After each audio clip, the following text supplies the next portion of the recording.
On ne vit pas dans un espace neutre et blanc. On ne vit pas, on ne meurt pas, on n'aime pas dans le rectangle d'une feuille de papier.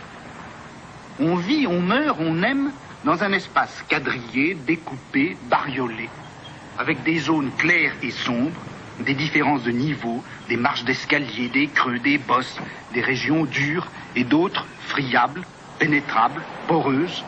Il y a les régions de passage, les rues, les trains, les métros.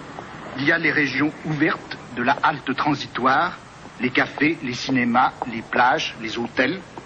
Et puis il y a les régions fermées du repos et du chez-soi. Eh bien, je rêve d'une science, et je dis bien une science, qui aurait pour objet ces espaces différents, ces autres lieux, ces contestations mythiques et réelles de l'espace où nous vivons. Cette science étudierait non pas les utopies, puisqu'il faut réserver ce nom à ce qui n'a vraiment aucun lieu, mais elle étudierait les hétérotopies, les espaces absolument autres. Et forcément, la science en question elle s'appelle déjà l'hétérotopologie.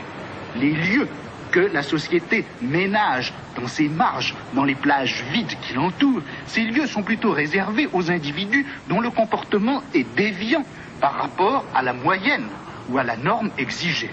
De là, les maisons de repos, de là, les cliniques psychiatriques, de là également, bien sûr, les prisons.